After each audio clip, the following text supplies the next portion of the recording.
Hey, what's it mean to act ladylike?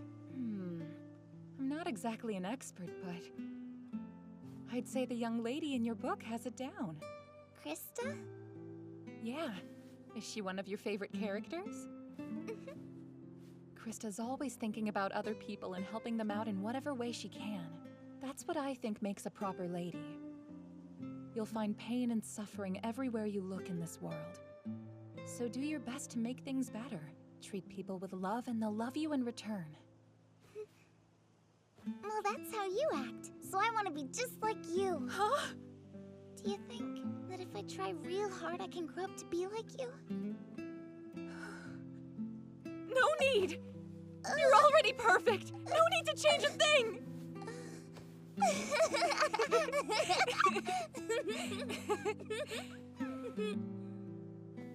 I'm sorry, Historia, but I have to go now. That means you need to forget all about me again. Until next time.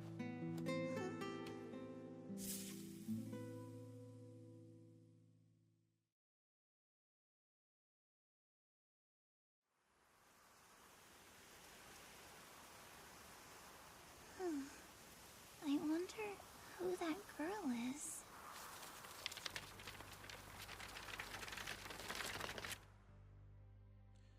Historia has the most backstory and character development of any other female character in Attack on Titan. She got more development than Sasha, Freckled Ymir, Ymir, Peak, and even Mikasa. The question is why? Why was Historia fleshed out so much as a character, and in the end, she was just tossed to the wayside? Well, I guess that happened to a lot of characters with this ending, but today we're just talking about Historia and her relationship with Eren. I'm here to definitively state that for the story of Attack on Titan, Historia and Eren were canon. I'm going to go over all the evidence, and after you see it all, there's no way you can logically disagree with one of these two facts. Either Eren and Historia were canon and it was changed last minute, or Isayama is a terrible writer and all of these questions that don't have answers about their relationship were written for no reason. Why do you hide? I wish it's suicide. But if the thought inside, so give a call or run, you'll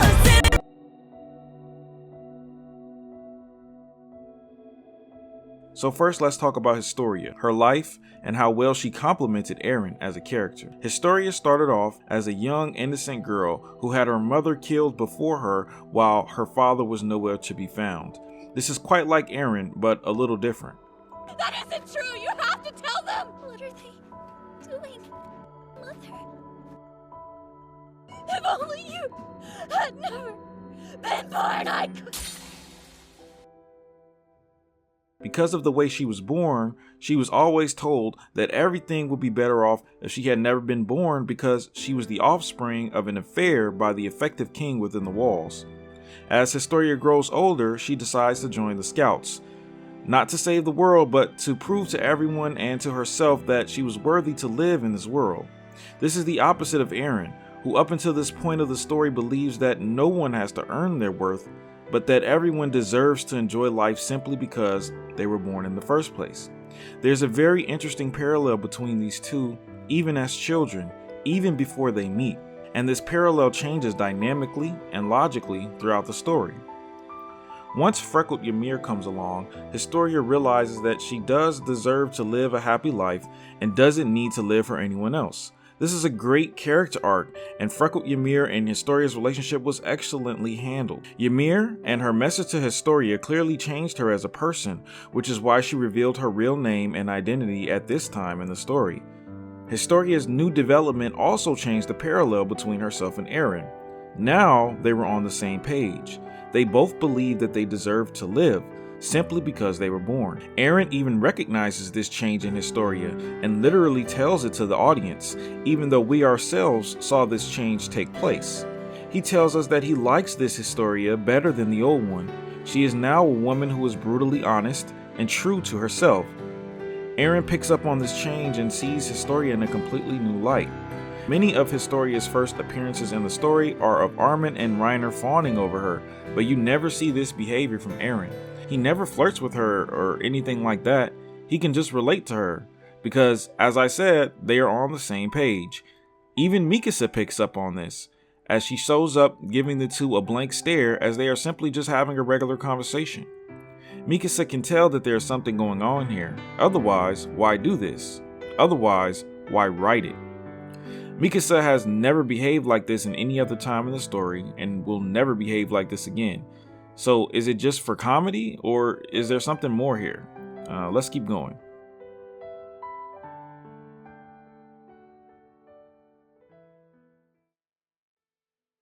Krista, live a life you can be proud of. Worse leaves. Blood sugar, killer, until I'm down. You're the trigger, killer. I own the stone, but there's no What have you done? Got my ass! If it's such an honor to become him, then why didn't you do it yourself? I'm done with your shit, and I'm not gonna let you murder me!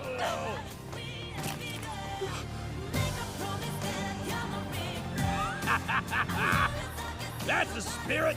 This is getting good. What the hell are you doing, Historia? Setting you free. No, stop! You can't! If you don't kill me, then everyone else will keep suffering! Just eat me already, damn it! I can't live like this, so end it! Shut up, dumbass! Stop your crying! I don't care! I don't care about killing all the Titans, and I don't care about freeing mankind either! I'm starting to get sick of humanity! I say let them get wiped out by Titans! And if that makes me an enemy of humanity, so be it! I don't care if I'm the worst girl who's ever lived! So Historia then meets her father, and her father tells her that it is destiny for her to take her sister's place and eat Eren, effectively returning the founding Titan to its rightful owners. This is where we see the parallel between Historia and Eren change again. Now it's Eren who wishes he was dead. Now it's Eren who wishes he was never born. Because Historia has been in Eren's shoes before, she can figuratively and literally knock some sense into him, telling him that it's her decision not to eat him, not his, and that she would rather watch the whole world die than to eat him. Now, of course, she is saying this in spite of her father, who clearly never cared for her and only wanted to use her. But she is also saying this to motivate Eren. She succeeds in doing so more than she knows. Not only does she revitalize Eren's will to live, but she also does so while doubling down on his core philosophy. He deserves to be born. He deserves to be free. At this point in the story, Eren and Historia have a deeper understanding of each other than what we as an audience are being shown, and what we are being shown is already plenty deep enough. Historia then kills her father and becomes the queen within the walls. It's clear at this point of the story that she and Eren have a mutual respect for one another, but it isn't until the time skip where their relationship starts to go in a mysterious direction. Up until the time skip, every conversation between Eren and Historia was revealed to us. There wasn't really anything to hide, but now all of a sudden there were a lot of things hidden from us and a lot of seeds planted. For example, the pregnancy. Historia willingly gets pregnant in order to avoid eating Zeke.